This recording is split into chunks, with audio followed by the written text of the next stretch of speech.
12.3 비상계엄 사태 1년을 앞두고 3대 특검 수사가 마무리 국면을 맞고 있습니다. 최상병 특검의 수사는 종료된 가운데 남은 2개의 특검도 막바지 수사를 향하고 있습니다. 관련 내용 이승훈 변호사, 최진영 변호사와 함께 짚어보겠습니다. 어서 오십시오. 네, 안녕하세요. 자, 지금 최상병 특검이 3대 특검 중에 가장 먼저 수사를 마무리를 했습니다. 한 150일, 5달간의 이제 최상병 특검 수사, 성과나 아쉬운 점 등이 있을 것 같은데 두 분의 평가 간단하게 좀 들어보도록 하겠습니다. 일단 윤석열 전 대통령의 경로가 확인됐잖아요. 네. 그리고 지금 이런 상황을 왜 그때 해결하지 못했을까? 임성근 전 사단장에 대해서 수사를 하고 만약에 잘못이 있다라고 한다면 재판을 회부를 해서 국민들께 사과하고 이랬으면은 지금 이 상황이 발생할 여지가 없거든요. 근데 임성근 사단장을 수사 대상에서 빼라. 그리고 이종섭 호주 대사도 빨리 호주로 도피시켜라. 출국 금지 해제해라. 모든 것들이 그냥 윤석열 전 대통령 경로 하나로 국가기관이 다 달라진 거예요. 그리고 박정훈 대령까지도 빨리 구속해라 라고 하는 거잖아요. 그렇다고 한다면 국가기관이라든가 사법 시스템 이런 것들이 다 윤석열 전 대통령의 경로 하나로 모든 것이 바뀌어버린 것이고 네. 한 사람의 인생은 파탄나고 한 사람은 그 사단장 직위를 유지하는 거잖아요. 근데 그걸 통해서 국민이 얻은 것이 뭐가 있겠습니까? 그리고 결국 윤석열 정부는 몰락했잖아요. 이만큼 사법 시스템을 무리하게 자기 마음대로 기분대로 이렇게 움직였기 때문에 결과적으로는 윤석열 정부의 몰락을 가속화시켰다. 우리가 다시는 이렇게 개인의 감정에 휘둘려서 사법 시스템을 해서는 안 된다라고 하는 것을 국민들께 알려준 교훈이 될 만한 사건이다라고 생각됩니다. 네, 그 변호사님도 말씀해 주시죠. 그렇습니다. 프로야구에서 감독이 10번 싸워서 9번 지면 그 감독 퇴출 아닙니까? 구속영장을 10명이나 청구를 했는데 그중에 관련해서 지금 그 임성근 사단장 외에는 전부 다 범죄 성립 여부에 대한 다툼이 있다라는 취지로 영장을 다 기각해 버렸습니다. 그러면은 이제는 민주당은 그 기각했던 법원을 탓하겠습니까? 법조인의 기준으로 봐서는 이와 같은 무리한 그 구속영장 자체가 무리한 것을 넘어서 거의 스토킹, 직권남용적인 수준까지 갖는 것이 아닌가 싶은데요. 이 변호사님 같은 경우에는 마치 그 윤석열 대통령이 누구 빼라, 누구 해외 가라라는 것이 단정적으로 확인된 것 같이 얘기하고 있지만 전혀 그렇지 않다는 점 먼저 그 팩트부터 체크를 하고요. 말씀드린 것처럼 이것은 스스로 결국 뭐겠습니까? 정치 특검이었다는 것을 이와 같은 최종적인 수사 결과를 통해서도 충분히 알 수 있는 것 아닙니까? 우리 특검이 처음 시작된 것은 이른바 올로비 사건이라는 게 있었습니다. 그 특검을 통해서 알려진 것이라고는 지금은 돌아가신 앙드레 김 선생님이 김봉남이었다라는 것 이상도 이하도 아니었던 것 아니겠습니까? 실질적으로 지금 그 경북지방경찰청에서 사건을 놔뒀다고 하면은 결국 임성근 사단장 업무상 과실치사 혐의로 기소된 거는 너무나 당연한 것일 거란 말이에요. 결국 그거 이상 한 게 뭐 있습니까? 3번씩이나 연장을 했는데 연장전을 했음에도 불구하고 아무런 성과를 내지 못했다는 것은 사건의 실체가 그와 같은 것이 없었다는 것을 오히려 말씀하는 것이죠. 그렇기 때문에 이 사안 자체는 최상병 특검 자체가 있어서는 안 되었던 것이다. 오히려 기존에 있던 사건을 그대로 맡겨놨으면 오히려 훨씬 더 벌써 1심 선고까지 났을 것이다. 저는 그렇게 생각을 합니다. 네. 지금 최 변호사님께서도 잠시 언급을 해주셨는데 최상병 특검팀이 이제 33명을 재판에 넘겼고 이제 구속영장 청구 10건 가운데 9건이 기각이 됐거든요. 이제 특검팀도 좀 아쉬움을 표하긴 했습니다만 이 부분은 어떻게 보세요? 아쉽긴 하긴 한데요.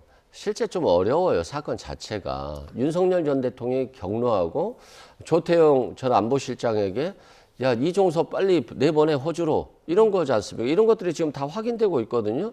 그러면 본인들의 범죄는 숨길 수 있죠. 조태용 전 원장이라든가 또 윤석열 전 대통령 그리고 이 김건희 씨가 개입됐다라고 하는 의혹은 굉장히 높았잖아요. 이정호 도이치모터스 주가 조작 범과 같이 연결돼서 구명 로비를 했다는 것은 확인됐어요. 그런데 문제는 어떻게 구명 로비를 했는지는 밝히기가 어려워요. 윤석열 전 대통령에게 김건희 씨가 얘기를 했을 때 두 분이 입을 닫고 있으면 어떻게 밝힙니까? 그리고 이종섭 전 장관도 윤석열 전 대통령에 대해서 직권남용했다라고 한다면 본인도 직권남용의 공범이 되기 때문에 그만큼 어려웠던 수사인 건 맞습니다. 그러면 어려우니까 뭐 예를 들어서 영장을 청구했는데 많이 기각됐으니까 이 수사는 잘못됐어라고 할 수는 없는 거예요. 대통령 하나의 독선과 아집으로 인해서 사실관계를 완전히 뒤집어서 사실관계 규명하려고 했더니 박정훈 대령은 구속영장을 청구하고 반대로 다른 자기의 부하들은 해외로 도피까지 시키려고 한 의혹들이 다 나오고 있어요. 조태용 안보실장과 또 외교부 직원들이 이런 얘기를 해요. 아니 호주 대사로 임명하려면 직무 적격성을 판단해야 되는 거잖아요. 근데 직무 적격성 판단하지도 않고요. 회의도 없이 그냥 도장 찍어요.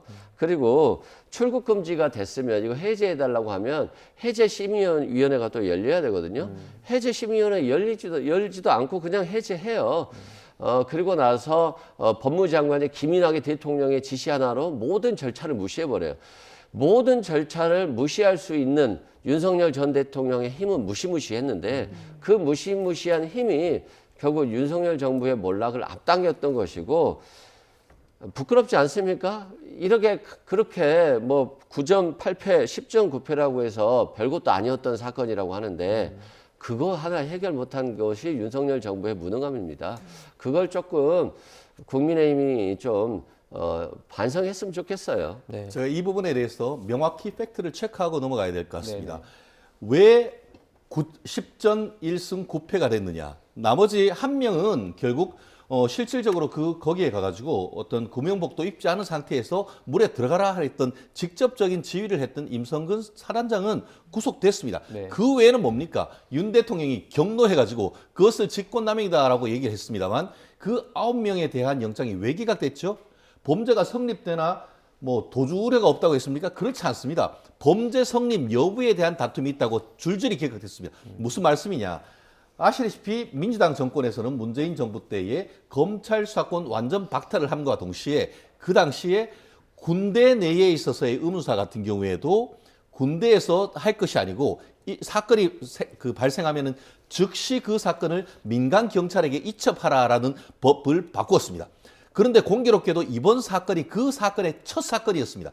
그러다 보니까 어떻게 했습니까? 기존에 있던 헌병대 같은 경우에는 스스로 다 수사를 하고 이걸 어떻게 해가지고 누구한테 적용하고 이런 것까지 의견서 같은 다 써서 넘겨야 되는 건지 아니면은 지체 없이 즉시 넘기라고 했지 않습니까? 그러면은 사안을 한 다음에 바로 사건 수사 기록을 바로 지금 그 경북지방경찰청으로 넘겨야 할지 거기에 대한 법리적인 다툼이 있었던 것이죠. 그렇기 때문에 이것을 다 해서 거기에 대한 수사 의견서까지 다 넘겨버리면은 그거는 서울 경북지방경찰청에서 해야 될 일을 사실은 경찰에서 군 검찰이 직권을 오히려 남용한다는 그런 법적 논란이 있단 말이에요.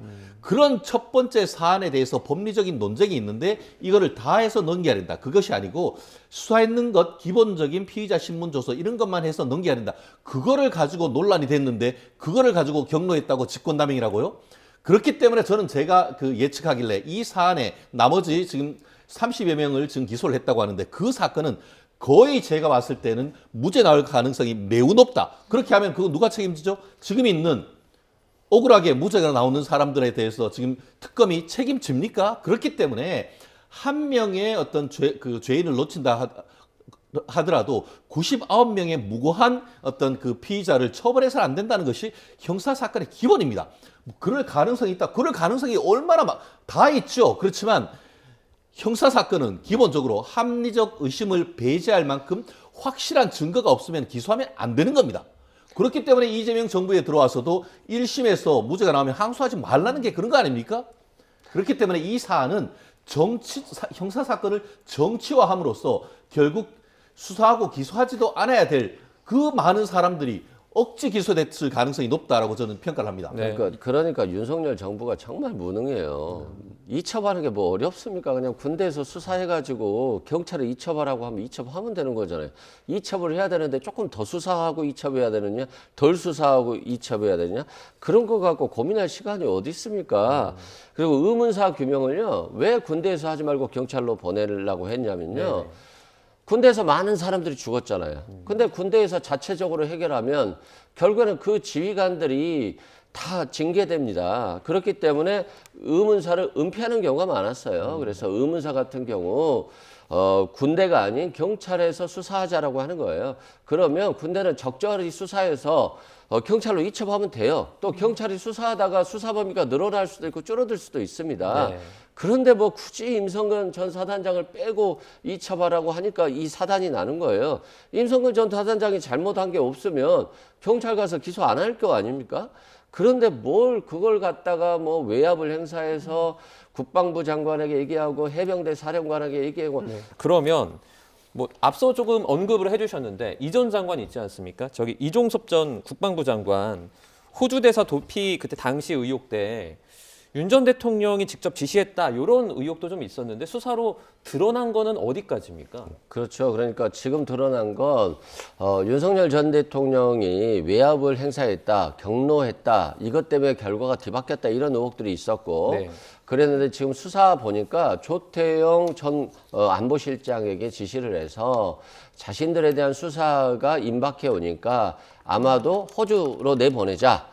그러니까 호주 대사는 아직 임기가 많이 남았는데요. 그러니까 지금 그냥 빨리 내보내자 이런 거예요. 근데 호주 대사만 내보내자라고 했더니 국민들이 또 비판할 수 있잖아요. 그러니까 모로코하고 같이 내보내는 것처럼 해서 내보내자라고 했고 그러니까 이종섭 대사가 호주를 잘 알지도 못하고 영어라든가 언어 능력에서 떨어진다라고 하니까 그냥 빨리 하라고 하니까 심의도 없이 그냥 문서에 서명만 받은 식으로 한 것 같아요. 그리고 또 막상 내보내려고 봤더니 출국 금지가 돼 있는 거예요. 그런데 공수처에서 출국 금지를 해제하라고 했더니 아 이건 안 될 것 같다라고 했더니 또 박성재 법무장관이 신속하게 출국 금지 해제를 요구하고 그 심우정 전 법무차관이 대통령이 내보내라는데 빨리 내보내야 되지 않냐라고 해서 출국 금지를 해줘요. 해제해줘요. 그만큼 윤석열 전 대통령은 너무 개인적으로 국가기관을 움직이는데 본인 스스로의 잘못도 있고 이 뒤에는 김건희 씨가 조종했다라고 하는 의혹도 많이 있어요. 물론 이제 재판 과정에 있어서 밝혀져야 되겠습니다만 국가 시스템이 그냥 윤석열 전 대통령 혼자 그냥 아무런 절차를 무시하고 진행됐다는 점에서 심각한 부분이 이번 기소를 통해서 확인됐다라고 말씀드립니다. 네. 그 수사 대상에 또 공수처도 올라 있거든요. 오동훈 공수처장 또 공수처 지휘부를 기소를 했는데 이제 특검과 공수처 간 공방도 예상이 되고 있습니다. 어떤 부분이 쟁점이 될까요? 이른바 토사구팽, 사냥하고 나서 끝나니까 사냥개를 구워서 삶아 먹었다는 그런 고사성어 아니겠습니까?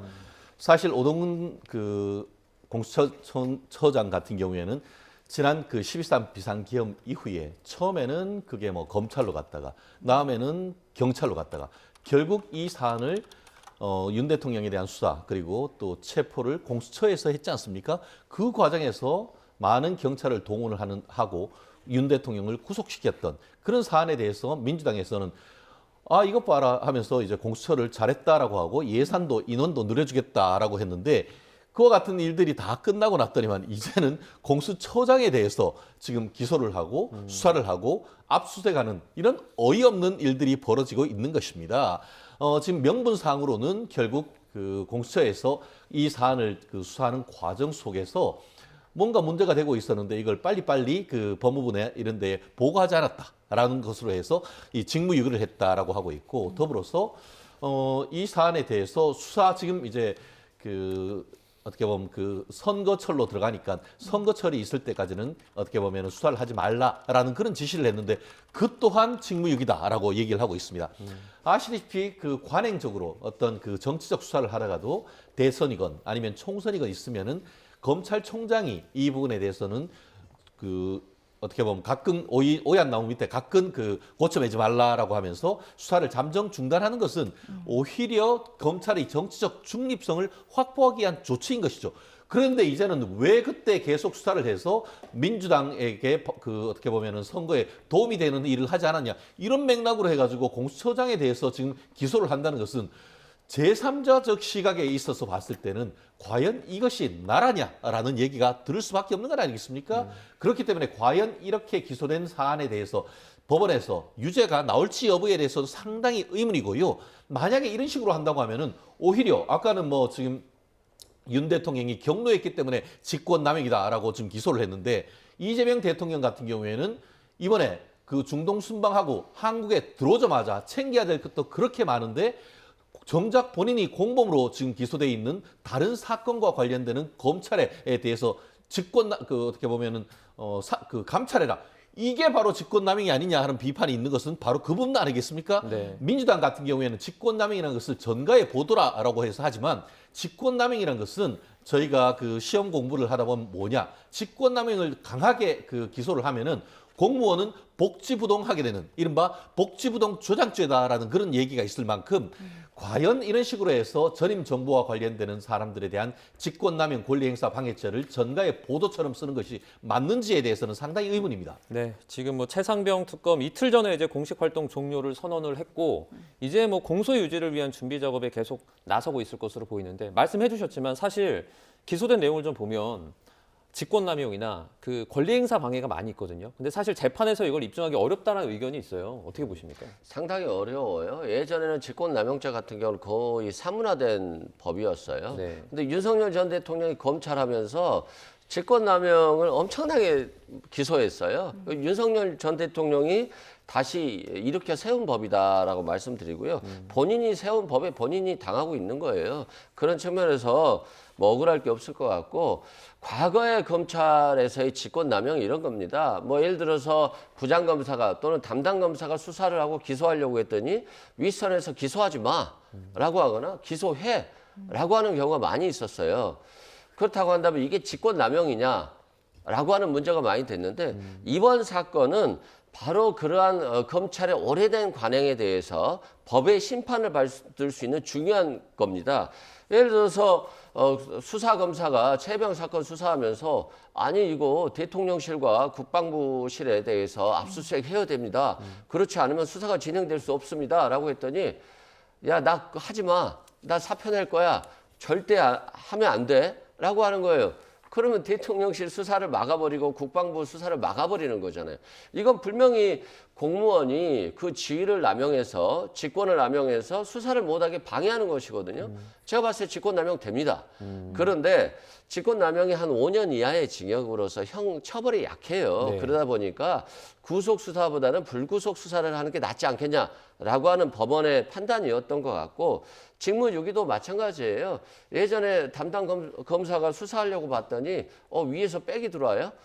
수사하지 않고 그냥 가만히 두는 겁니다. 그냥. 이게 오래된 관행이었었는데 이런 관행들에 대해서 이번에 법원에서 판단할 기회가 생겼다. 그래서 검찰의 어떤 특권, 잘못된 수사 방식들이 법원의 재판을 통해서 개선될 수 있는 중요한 사건의 기소다라고 보고요. 저는 특검과 민주당은 좀 구분하셨으면 좋겠어요. 네. 우리 최재형 변호사님이 특검은 독자적인 수사기관이에요. 특검이 수사하고 기소하는데 자꾸 이게 민주당을 비판하시는데 그건 좀 잘못된 것 같습니다. 네. 이번에 내란 특검 이야기도 좀 해보겠습니다. 일단 이번 주에 박성재 전 법무부 장관을 불러서 이제 김건희 씨와 주고받은 메시지에 관련해서 추가 조사에 나섰는데 어떤 부분을 좀 중점적으로 볼까요? 그렇습니다. 뭐 이 사안에 대해서 김건희 여사가 보낸 문자가 제 법조인의 생각으로 봤을 때도 현재 부적절한 것은 맞습니다. 네. 정치적인 측면에서도 어떻게 그런 문자를 보낼 수 있었는지에 대해서도 저도 의문인데요. 네. 다만 우리가 그 특검은 그냥 정치적 의문을 확인하는 것이 아니고 죄형 법정주의상 그것이 죄가 되고 처벌이 될 수 있을 때 조사를 하는 건 아니겠습니까? 아시다시피 김건희 여사 같은 경우에는 뭐 공무원이 아니지 않습니까? 지금 직권남용 권리행사 방해죄 뭐 이런 취지로 해서 민주당 패널들은 많이 얘기하고 있는데 직권남용 권리행사 방해가 되려고 하면은 그 공무원이어야 됩니다. 공무원이 아닌 사람은 직권남용 권리행사를 방해할 수도 없습니다. 지금 내란 특검 같은 경우에는 박성재 전 법무부 장관을 윤 대통령 부부와 정치적 공동체다 이렇게 얘기를 하고 있는데 그런데 정치적 공동체에서 아주 나쁜 사람이다라고 하는 정치적 프레임을 본인들이 국회의원입니까? 본인들은 특검 검사란 말이에요. 그러면 죄를 수사를 하고 죄를 입증을 해서 기소를 하고 처벌을 해야 되는 것이지 왜 이런 식으로 해가지고 정치적으로 어떤 접근을 하는 것이죠? 저는 오히려 본인들의 말이 맞다라고 한다고 하면은 박성재 법무장관이 구속됐어야죠. 벌써 내란 내 중요 임무 종사자 혐의로서 영장이 기각되니까 또 불러서 조사를 하고 했음에도 불구하고 또 영장이 2번씩이나 기각됐지 않습니까? 그렇다고 하면은 오히려 박성재 법무장관과 윤 대통령 부부가 정치적 공동체가 아니고 오히려 이번 정부와 지금 조은석 특검이 정치적 공동체가 아닌가라는 비판에서 자유로울 수 있겠습니까? 실질적으로 말로 할 것이 아니고 법원의 판단을 받아가지고 구속이 시키고 이런 어떤 구체적인 성과로 해서 국민들한테 본인들이 세금을 쓰는 것을 입증을 해야 되는 것이지 영장 다 기각시켜놓고 지금 와가지고 정치적 공동체라고 비판하는 것이 도대체 본인들의 역할에 맞는 것입니까? 되묻고 싶습니다. 거기에 대해서 한 말씀만 드리면 네네. 참 아이러니하게요. 윤석열 전 대통령이 박근혜 전 대통령 수사하면서 경제적 공동체라고 처음 그 논리를 개발했어요. 네네. 그리고 또 이재명 대표 수사하면서 처음으로 정치적 공동체라는 표현을 썼어요. 윤석열 정부 검찰의 작품인데 자꾸 민주당 쪽을 비판하는 이유를 잘 모르겠고요. 윤석열 전 대통령 예전에 박근혜 정부 우병우 정무수석, 민정수석 영장 3번 청구했어요. 3번 만에 발부됐어요. 그렇기 때문에 뭐 법원이 영장을 발부하지 않은 것은 방어권이라든가 법적 다툼의 여지들을 통해서 최대한 어떤 법적 구제 절차를 보호해 주려고 하는 것이지 구속영장이 발부 안 됐다고 해서 무죄가 아닌 건데 마치 영장이 발부되지 않았기 때문에 다 무혐의인 것처럼 단정적으로 얘기하시는 것들은 저는 잘못됐다 이렇게 생각됩니다. 네, 자 이번 주 수요일엔 김건희 씨 첫 번째 기소 사건 결심 공판이 진행이 되는데요. 뭐 의혹이 좀 여러 개 있습니다. 도이치모터스 주가 조작, 뭐 명태균 씨 공천 개입이나 건진법사 청탁 의혹 이런 것들이 있는데 이런 것들 관련해 가지고 실제 좀 검찰의 구형이 어느 정도 나올 거라고 생각하세요? 저도 이제 형사 사건을 많이 하고 대법원 양형위원회 전문위원으로 한 5, 6년 하면서 지금 문제가 되고 있는 그 주가 조작 관련되는 그 자본시장법이라든가 네. 그 선거법 이런 부분과 관련해서 저도 양형 기준을 만드는 데 관여를 했는데 네네. 제 실무적인 그 감각으로는 10년보다는 낮은 정도, 네. 5년 내지 10년 사이 정도의 형을 구형할 가능성이 높다라고 생각을 하는데요. 네. 우리 뭐 미국 같은 경우에는 뭐 100년형 이렇게 구형을 하는데 네, 네. 우리나라 같은 경우에는 지금 뭐 도이치모터스 주가 조작이라든가 명태균 씨 공천 개입 이런 부분과 관련해서 그 여러 개의 사건을 이른바 경합범이라고 합니다. 경합범인데 구형을 할 때는 그중에 가장 중한 형의 2분의 1 정도를 가중해서 이제 구형을 합니다. 네. 그런데 지금 현재 가장 어떻게 보면 중한 형이 주가 조작, 한마디로 미공개 정보 이용 내지 시세 조작 부분인가 아닌가 싶은데 지금 대법원 양형 기준을 보면은 그 이익이 5억 원 이상, 50억 이하일 때는 3년 내지 6년형을 그 선고하도록 그 법원의 어떤 테이블이 나와 있습니다. 네. 그렇다고 하면은 현재의 지금 그 도이치모터스 주가 조작과 관련해서 특검은 김건희 여사가 한 8억 정도의 시세 차익을 얻었다라고 지금 그 공수사실에서 얘기를 하고 있습니다. 네. 그렇다고 한다고 하면은 검찰로서는 한 5년 내지 한 7년 정도? 제 개인적인 양형 감각은 그렇습니다만 네. 물론 뭐 그 특검 같은 경우에는 이게 사회적으로 미친 영향이 굉장히 크다라고 하면서 그거보다 훨씬 더 높은 구형도 할 수가 있겠습니다만 기존 사건에 비춰봤을 때는 저는 5년 내지 10년 사이에 어느 정도를 구형하지 않을까 예측을 해봅니다. 네. 그리고 이제 비상계엄 해제 표결 방해 혐의를 받는 추경호 의원에 대한 구속영장 실질 심사도 열리는데 모레 열리거든요. 이 쟁점도 한번 좀 짚어주시죠. 일단 계엄 해제 표결을 방해할 의도가 있었는지 그리고 그 의도가 윤석열 전 대통령이라든가 한덕수 전 총리와의 공모 사이에서 이루어진 것인지 이런 것들이 이제 중요한 것인데요. 결국 국민들은 이렇게 판단하실 것 같아요. 추경호 전 원내대표가 국회의원들을 계엄 해제 표결에 참여시켜야 되는데 국회로 와라, 다시 당사로 와라, 또 국회로 와라, 당사로 와라. 이건 누가 봐도 계엄 해제 표결을 방해하려고 했구나. 왜 그랬을까?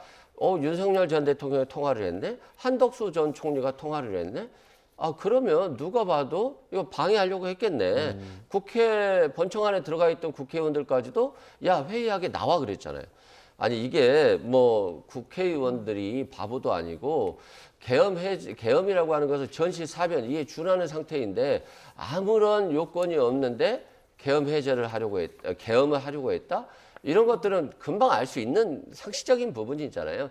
그럼에도 불구하고 추경호 전 원내대표가 이렇게 했던 건 뭐 저는 계엄에 동조하고 윤석열 전 대통령과 동조했다라고 봅니다. 이건 명확한데 문제는 그런 고의성을 입증하려고 한다면 진술이나 증거가 있어야 되는데 이 사람들이 그런 통화를 해놓고도 그냥 미안하다. 뭐 계엄을 미리 얘기해 주지 않아서 미안하다. 이런 식으로 이제 거짓말을 둘러싸여 있기 때문에 입증에는 어려움이 있을 것 같다. 그래서 영장 발부 여부는 판사가 판단하기 전까지는 예측이 어렵다라고 말씀드립니다. 네, 알겠습니다. 특검 수사와 정치권 상황까지 두 분과 함께 정리를 좀 해봤습니다. 이승훈 변호사, 최준영 변호사와 함께했습니다. 고맙습니다. 고맙습니다.